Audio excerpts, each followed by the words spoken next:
오늘 본문 말씀을 보면 이제 오늘 본문부터 예수님의 비유가 연속적으로 세 가지가 나오는 것을 볼 수 있어요. 여러분, 예수님의 비유는 언제나 하나님 나라의 비유예요. 예수님은 비유를 통해서 우리에게 하나님 나라를 그렇게 소개해주고 싶은 거예요. 그리고 하나님 나라가 무엇인지를 우리에게 가르쳐주는 거예요. 하나님 나라의 비밀을 밝혀주는 거예요. 그리고 하나님 나라의 성격을 우리에게 설명해 주는 거예요. 그리하여 최종적으로 하나님 나라에 이 땅 백성이 이곳에만 머물지 않고 저들을 초대하고 있는 것을 성경이 말씀하고 있습니다. 그래서 여러분 31절 말씀 우리 같이 한번 읽어볼까요? 31절 이렇게 되어 있습니다. 우리 다 같이 시작. 그 둘 중에 누가 아버지의 뜻대로 하였느냐? 이르되 둘째 아들이니이다. 예수께서 그들에게 이르시되 내가 진실로 너희에게 이르노니 세리들과 창녀들이 너희보다 먼저 하나님의 나라에 들어가리라. 오늘 비유의 말씀이 하나님 나라에 관한 비유라고 말씀하고 있는 거예요. 여러분, 비유는 오늘 우리에게 어떤 내용을 가르쳐 주는 것입니까? 여러분, 예수님이 비유를 사용하실 때는 비유에는 언제든지 그 핵심이 하나가 있어요. 일상적인 소재를 가지고 하나님 나라를 우리에게 가르쳐 주시는데, 물론 거기에는 이야기니까 여러 가지 요소들이 등장할 거 아닙니까? 그럼에도 불구하고 거기에는 중심 소재가 있는 거예요. 그리고 그에 대한 의미를 밝히는 것이 우리에게 비유를 주신 목적이죠. 그래서 여러분, 우리가 비유를 살펴볼 때에 이야기에 시작부터 끝까지 다 이렇게 의미가 있다고 보면 안 돼요. 말 그대로 하나님이 오늘 비유를 통해서 중심 주제가 무엇인지를 소재를 통하여 우리에게 밝히 드러내는 것이 비유입니다. 그러면 오늘 본문은 우리에게 무엇을 말씀하는 것입니까? 방금 읽은 말씀대로 예수님은 세리와 창녀들이 너희보다 먼저 하나님의 나라에 들어가리라 그렇게 선언하십니다. 여러분, 여기서 너희는 누구예요? 당시의 종교 지도자들을 말하는 거예요. 그리고 그들의 지도를 무작정 따라갔던 이스라엘 전체 백성을 말하는 거예요. 따라서 오늘 본문은 누가 하나님 나라의 백성이 될 수 있는지를 말씀하는 것이고, 누가 하나님 나라에 합당하지 않는 사람인지를 말씀하는 거예요. 그러므로 오늘 우리가 본문을 읽었듯이 이 비유의 말씀은 예수님과 논쟁하러 온 그 종교 지도자들에게는 상상하지도 못했던 충격적인 선언을 듣게 되는 것입니다. 예수님은 종교 지도자들에게 그들은 하나님 나라에 들어가지 못할 것이고 죄인들이 하나님 나라에 들어갈 것이라고 선언한 것입니다. 여기서 하나님 나라에 먼저 들어간다는 말은 시간적인 의미가 아니에요. 이제 뒤에 또 나오는 비유들에서 살펴볼 수 있듯이 여러분, 종교 지도자들은 예수님을 거절함으로 하나님 나라에 들어가는데 실패한 자들이라는 것을 밝히는 거예요. 그래서 오늘 본문이 말하는 하나님의 나라의 의미가 뭐라는 거예요? 여러분, 오늘 이것만 알면은 그냥 지금 설교 끝내도 됩니다. 오늘 본문이 말하는 하나님 나라의 의미는 이것입니다. 하나님 나라는 회개하는 자만이 갈 수 있는 나라다. 그 이야기를 오늘 우리에게 전해주시는 거예요. 사랑하는 성도 여러분, 저와 여러분이 회개함으로 말미암아 하나님 나라를 소유하는 자리에서 한 사람도 실패하는 자가 없으시기를 바라고, 오직 저와 여러분은 주님께 회개한 심정으로 주님 앞에 나아감으로 말미암아서 우리 좋아하는 복음송이 있잖아요. 찬송가 28장에 천국인을 치소서, 주님 나를 천국 백성 되게 하여 주옵소서. 그 기도가, 그 은혜가 저와 여러분에게 있게 되기를 간절히 소원합니다. 오늘 본문은 참 짧아요. 그런데 아주 극적이에요. 본문의 내용은 이렇습니다. 두 아들이 등장합니다. 아버지가 먼저 큰아들에게, 맏아들에게 포도원에 가서 일하라 그렇게 명합니다. 아버지가 아들에게 어떤 일을 명하는 것은 굉장히 자연스러운 일이에요. 왜냐하면 아버지와 아들과의 관계에는 아버지에게 권위가 주어졌기 때문이고, 당시에 유대 사회는 더욱 그랬습니다. 그런데 오늘 비유가 어떻게 진행되죠? 첫째 아들은 아버지 가겠습니다 라고 해놓고는 나중에는 안 갔습니다. 그러면 둘째 아들은 어떻습니까? 둘째 아들은 처음에는 실소이다 라고 했지만 나중에는 갔습니다. 이에 예수님께서 종교 지도자들에게 누가 아버지의 뜻대로 하였느냐라고 질문합니다. 답은 뻔하죠. 그들이 말합니다. 둘째 아들입니다. 예수님은 비유의 말씀을 다 이야기하신 이후에 이제 그것을 매우 명확하게 현실에 적용하고 있는 것을 볼 수 있습니다. 여러분, 이쯤 되면 분위기가 심상치 않다는 것을 종교 지도자들이 느낍니다. 그들의 마음에 이제 이런 생각이 드는 거죠.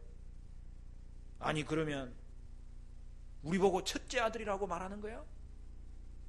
그렇게 생각할 즈음에 예수님의 결론이 전해집니다. 세리들과 창녀들이 너희보다 먼저 하나님 나라에 들어가리라. 이 말씀은 정확하게 종교 지도자들은 천국에 들어갈 수 없고 너희들이 생각했던 죄인들이 하나님 나라에 들어갈 것이라고 선언한 것이죠.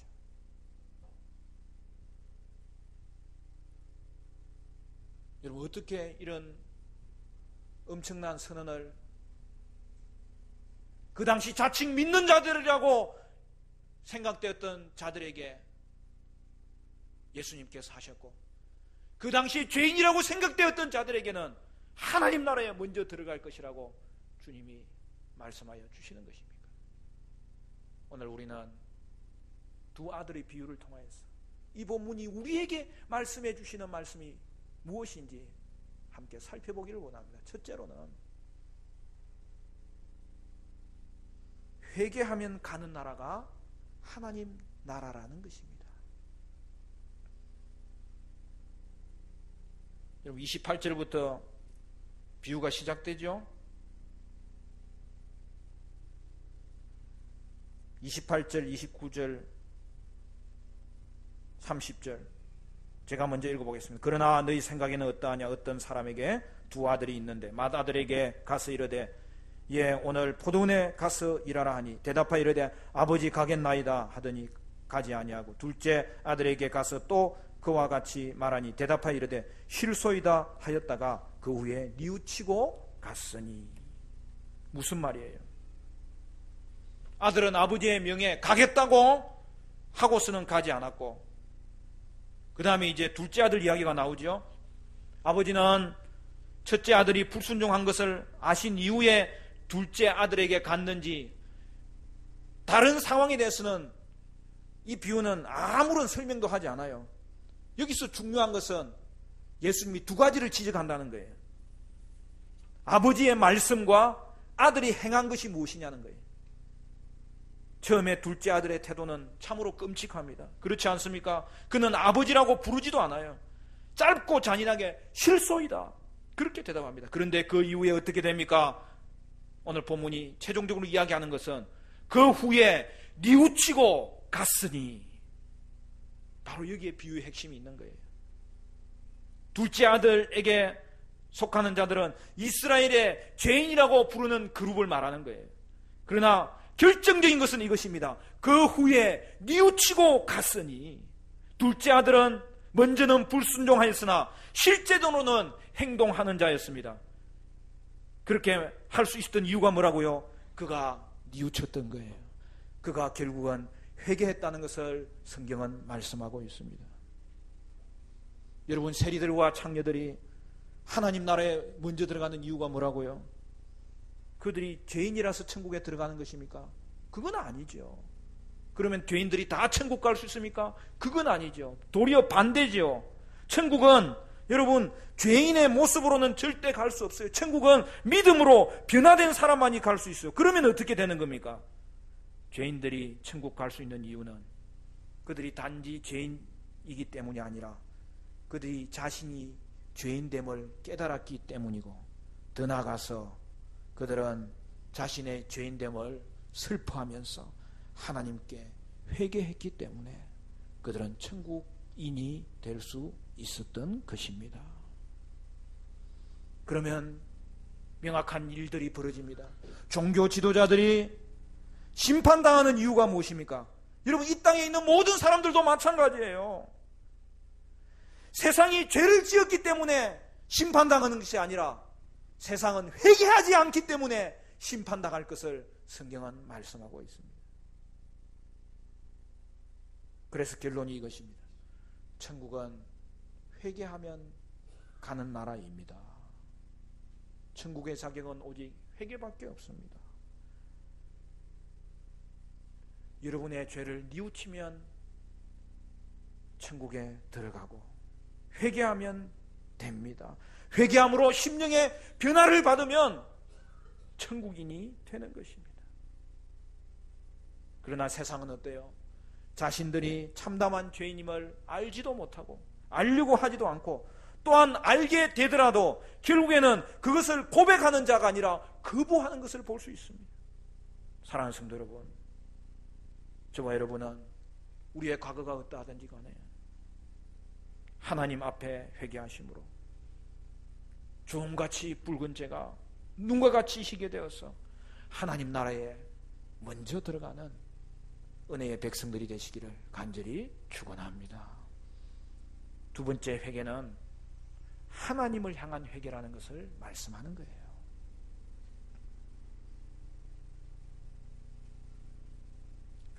우리가 신앙 고백의 표준 문서로 삼고 있는 것이 세 가지가 있어요. 올해가 종교개혁 500주년인데 우리 화정충현교회 예배자들은 이 정도는 알아야 돼요. 우리의 신앙 고백을 우리 믿음의 선진들이 교회사 가운데 잘 정리해 놓았다고 인정되는 그 문서를 이야기하는 건데, 첫째는 하이델베르그 신앙 고백서, 두 번째는 도르트 신앙 고백서고, 세 번째는 웨스트민스터 신앙 고백서입니다. 근데 그 웨스트민스터 신앙 고백서는 뒤에 문답집이 있어요. 잘 교육하기 위해서. 그래서 웨스트민스터 대요리 문답이 있고 소요리 문답이 있는데, 여러분 다음에 이 웨스트민스터 소요리 문답에 대해서 우리 같이 공부할 수 있는 기회가 제가 있기를 바라는데, 그 중에서 85문에 보면 이렇게 되어 있어요. 질문 85. 죄로 인해 부과된 하나님의 진노와 저주를 피할 수 있도록 하나님이 우리에게 요구하시는 것이 무엇입니까? 그리고 답. 죄로 인해 부과된 하나님의 진노와 저주를 피할 수 있도록 하나님이 요구하시는 것은 예수 그리스도께 대한 믿음과 생명에 이르는 회개와 그리스도께서 우리에게 구속의 유익을 전달하시는 모든 외적 수단을 부지런히 사용하는 것입니다. 여러분, 이 소요리 문답에 이 구원론이 이것보다 더 명확하게 기록된 것이 없을 정도로 잘 되어 있어요. 죄로 인하여서 우리가 하나님의 저주와 심판 아래에 있는데, 이것을 벗어나는 그 구원을 위해서 하나님이 우리에게 요구하시는 게 뭐냐는 거예요. 그래서 그걸 뭐라고 이야기하냐면 구원의 수단이라고 이야기하는 거예요.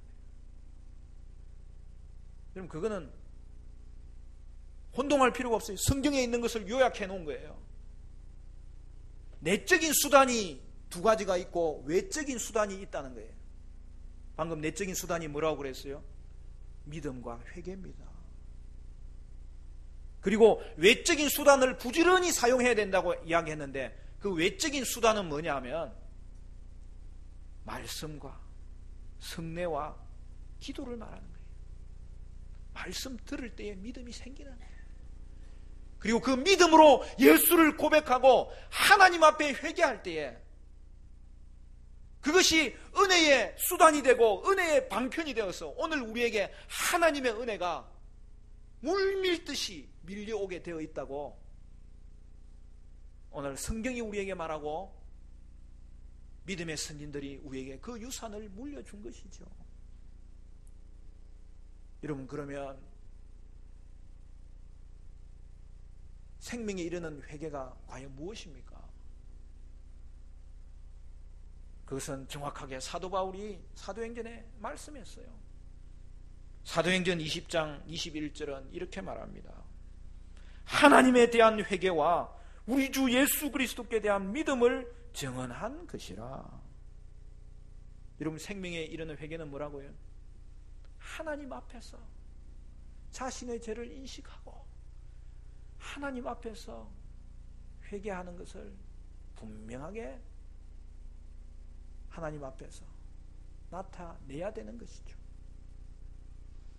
그럼 여기서 사도 바울은 회개는 하나님께 하는 것이라고 말씀하고 있어요. 그리고 믿음은 예수 그리스도에 대한 믿음이라고 말씀하고 있어요. 여러분, 회개와 믿음에 대한 대상을 아버지와 그리스도로 나누어서 설명하면 더 명확하다는 거예요. 그리고 이것을 알도록 도와주시는 분이 누구예요? 성령님이 도와주시는 거예요. 그러므로 회개는 하나님 앞에서 하는 거예요. 다윗이 그렇게 고백하잖아요. 내가 주께만 범죄하여 내가 심판 아래 머물게 되었나이다.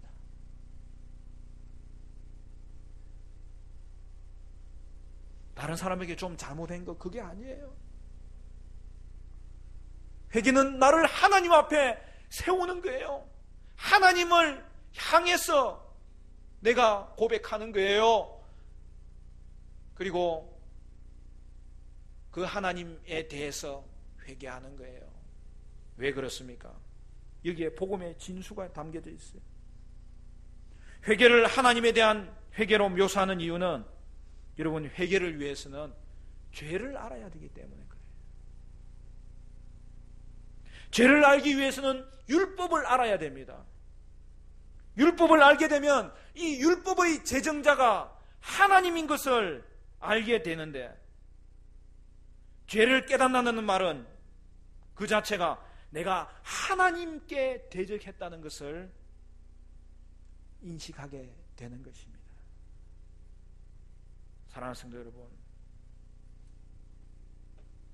그래서 죄는 내가 이웃에게 잘못한 게 아니에요.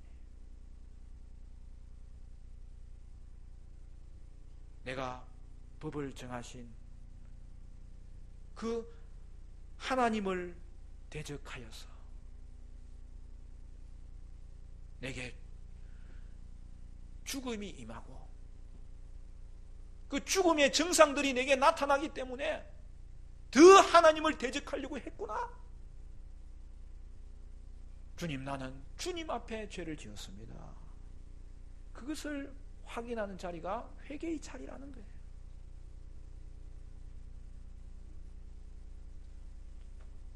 사랑하는 성도 여러분, 여러분이 범한 죄는 하나님께 범한 죄입니다.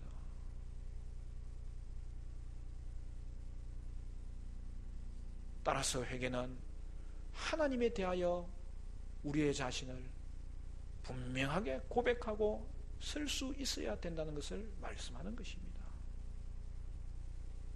그렇게 될 때에 하나님은 아들의 구속의 은혜를 마련해 주셨기 때문에 죄를 깨달은 죄인은 용서와 그리고 자신의 불의를 덮을 수 있는 그 은혜가 아들 안에 있다는 것을 성령님이 또한 깨닫게 해 주시는 것입니다. 사랑하는 성도 여러분, 여러분에게 하나님 앞에 서서 여러분 자신들을 돌아보는 참된 회개가 있으시기를 바라고, 그로 인하여 구원받고 받은 구원은 몸은 씻었지만 손발을 또 씻으면서 그 구원이 자라나는 은혜가 있게 되시기를 간절히 축원합니다. 세 번째, 회개를 동반한 믿음이 진짜 믿음이라는 것을 말씀하는 거예요. 여러분, 오늘 본문 21장 우리 오늘 비유의 앞부분에 23절부터 보면 예수님이 이 비유의 말씀을 하신 배경이 등장합니다. 여러분 23절부터 보면 어떻게 되어 있어요? 예수께서 성전에 들어가 가르치실새 대제사장들과 백성의 장로들이 나와 이르되 내가 무슨 권위로 이런 일을 하느냐, 또 누가 이 권위를 주었느냐. 예수께서 대답하시되 나도 한 말을 너희에게 물으리니 너희가 대답하면 나도 무슨 권위로 이런 일을 하는지 이르리라. 요한의 세례가 어디로부터 왔느냐? 하늘로부터냐 사람으로부터냐? 그들이 서로 의논하여 이르되 만일 하늘로부터라 하면 어찌하여 그를 믿지 아니하였느냐 할 것이요, 만일 사람으로부터라 하면 모든 사람이 요한을 선지자로 여기니 백성이 무섭다 하여 예수께 대답하여 이르되 우리가 알지 못하노라 하니 예수께서 이르시되 나도 무슨 권위로 이런 일을 하는지 너희에게 이르지 아니하리라. 어떤 내용이죠? 예수님이 이제 마지막 한 주간을 이 땅의 생애를 보내고 계세요. 예수님은 예루살렘에 십자가를 지시기 위해서 올라가셨고 그 마지막 한 주간을 보내시면서 특별히 성전에서 가르쳤어요. 그때 종교 지도자들이 와서 너는 무슨 권위로 이런 가르침을 행하고 있느냐고 캐묻는 거예요.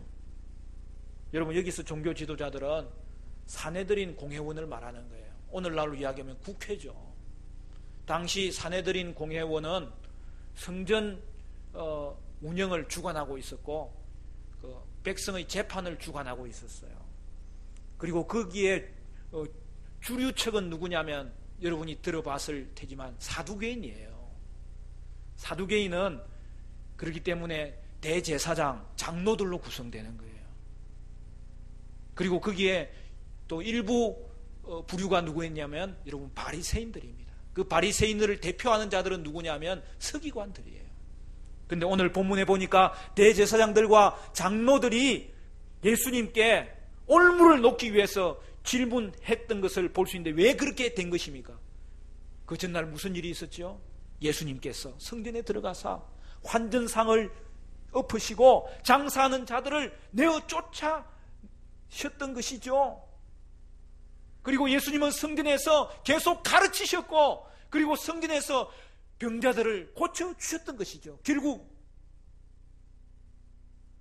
성전 당국자들에게 예수님은 눈의 가시와 같은 존재들이었고 예수님은 성전 당국자들의 모든 권위를 무너뜨린 것이었고, 따라서 오늘 본문에 그들이 예수님께 찾아와서 이제 충돌이 일어나는 것을 본문이 보여주고 있는 것입니다. 그런데 예수님은 답해주지 않아요. 역질문을 하십니다. 그것은 당시에 랍비들이 즐겨 사용하는 방식 중에 하나예요. 세례 요한의 그 세례가 누구로부터 왔느냐? 그걸 답하면 나도 답해주겠다. 그랬더니 종교 지도자들이 어떻게 했어요? 입단속을 시키는 거예요. 야, 답하지 말고 뭐야? 그러면서 꼭 음모를 꾸미는 사람들처럼 구석에 모여가지고 의논을 하는 거예요. 그리고 와서 대답합니다. 뭐라고 이야기합니까? 알지 못합니다. 여러분, 그들이 그렇게 답한 이유가 뭐예요? 당시 사람들은 세례 요한이 하나님이 보내신 선지자라고 믿고 있었어요. 근데 세례 요한이 행한 주된 일이 뭐예요? 예수님을 예비하신 것이죠.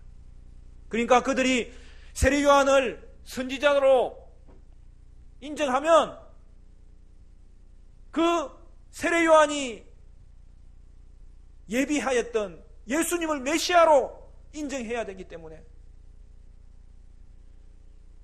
세례 요한을 도저히 선지자로 말하지 못하는 거예요. 그렇지만은 선지자가 아니라고 이야기하면 백성들이 겁이 나는 거예요. 그래서 알지 못하나이다. 결국 그 대답은 뭡니까? 저들은 진리만 추구하고 이끝만 추구하는 자들이지 영적으로 이스라엘 백성들을 이끌어 나갈 아무런 자격도 갖추지 못한 불순종과 불신앙의 자들이라는 것을 그들이 스스로 드러낸 거예요. 예수님은 그래서 나도 대답지 않겠노라 하셨는데, 그런데 예수님은 오늘 이 비유를 통하여 대답을 해주시는 거예요. 32절 말씀입니다. 우리 오늘 본문의 결론 다 같이 읽겠습니다. 32절 시작. 요한이 의의 도로 너희에게 왔거늘 너희는 그를 믿지 아니하였으되 세리와 창녀는 믿었으며 너희는 이것을 보고도 끝내 뉘우쳐 믿지 아니하였도다. 무슨 말입니까? 요한이 의의 도로 왔다는 말은 하나님으로부터 보냄받은 자라는 것이고, 그리고 만약 종교 지도자들이 요한을 믿었다면 세례를 받았을 것이고 회개하고 그가 예비하신 예수님을 메시아로 영접했을 것이라는 것을 말씀하고 있는 것입니다. 결국 그들에 대한 예수님의 최종 평가가 나옵니다. 여러분 32절 마지막에 뭐라고 되어 있죠? 너희는 이것을 보고도 끝내 뉘우쳐 믿지 아니하였도다. 종교 지도자들은 뉘우치지도 않고 믿지도 않는 자들이라는 거예요. 결국 그들은 회개하지 않았기 때문에 믿지 않은 거라는 거예요. 그들은 믿음이 없었기 때문에 뉘우치지도 않았다는 거예요. 그래서 여러분 여기 보면 믿음은 회개와 같이 가는 표현으로 분명하게 등장합니다. 회개를 동반한 믿음만이 진정한 회개라는 것을 말씀하고 있습니다. 여러분은 하나님에 대하여 회개하셨습니까? 여러분 그것은 어떤 감정적인 요소가 꼭 등장해야 된다는 건 아니에요. 사람마다 다 차이가 있어요. 그러나 분명한 사실은 회개는 죄에 대한 분명한 인식이 있어서 그 죄를 한없이 슬퍼하고 그 죄를 미워하는 것을 통하여서 결국 그가 하나님 앞에 돌아서는 분명한 결단이 있어야 되는 것이죠. 여러분 거짓 회개도 있습니다. 오늘 이 시간 여러분이 여러분의 회개를 점검하시기를 바라고 참된 회개자로 서시기를 간절히 축원합니다. 거짓 회개는 뭐냐? 그냥 분위기에 휩쓰여서 감정에 북받쳐서 회개했다고 생각하는 거예요. 또는 심판이 두려워서 그냥 두렵기만 한 거, 여러분 그것도 회개가 아니에요. 두렵다고 회개한 게 아니에요. 두려우면 주님 앞에 돌아서야죠. 하나님 앞에 무릎 꿇어야죠. 주님 앞에 엎드려서라도 납작 하나님 앞에 낮아졌으라도 주님, 나는 주님밖에 살 길이 없어요. 그냥 두려워하는 것으로 회개로 착각하면 안 돼요. 어떤 사람은 그냥 입술로는 나는 회개했다고 이야기하는데 일반적인 죄는 회개했다고 하면서 자신의 구체적인 죄에 대해서 하나님 앞에 고하지 아니하고 용서받지 못했다면 여러분 그것은 그 자신이 하나님과의 관계가 회복되었다는 표가 하나도 없는 거예요. 사랑하는 성도 여러분, 그런 걸 절반 회개라고 하는 거예요. 마음에 없는 회개, 거짓 회개입니다.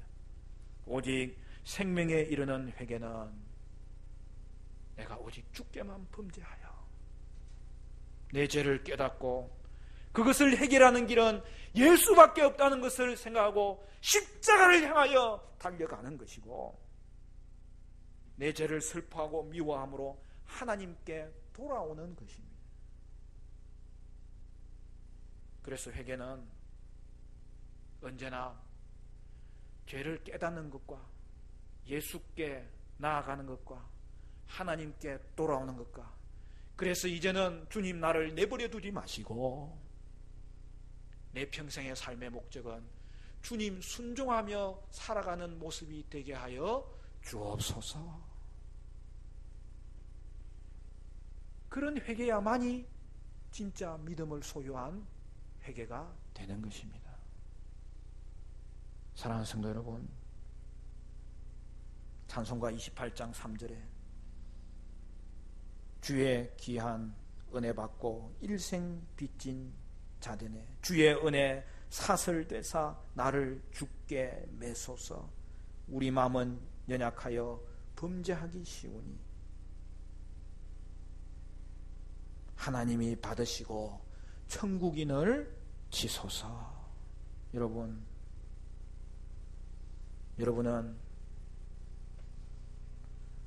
하나님에 대하여 회개하는 참된 회개를 통하여서 여러분 자신을 발견하시고 그 참된 믿음으로 천국인이 되시기를 간절히 축원합니다. 그리고 회개의 표는 그 사람이 계속된 회개를 하는 것을 보면 알 수 있어요. 구원파는 여기에서 세상적인 방법을 적용해서 이단이 돼버린 거예요. 그거는 가짜 구원, 그거는 거짓 평안, 그거는 모조품 행복을 붙잡고 자기가 원하는 구원을 지고 살아가다가 결국 멸망당하게 되는 것을 말하는 거예요. 오늘 저와 여러분은 하나님 앞에 내 자신을 다시 한 번 더 세움으로 말미암아 나는 주께만 범죄했습니다. 구원 얻는 회개가 있게 되시기를 바라고, 그 구원의 회개가 우리 삶 가운데서 순간순간의 회개로 나타남으로 말미암아 오늘 둘째 아들이 행한 것처럼 아버지의 뜻을 행하는 자, 나의 삶은 하나님께 순종하는 것이 목적이 되는 삶, 그 길을 통하여서 천국인이 되시고 천국인답게 이 땅을 살아가는 은혜의 삶이 되시기를 주님의 이름으로 간절히 축원합니다.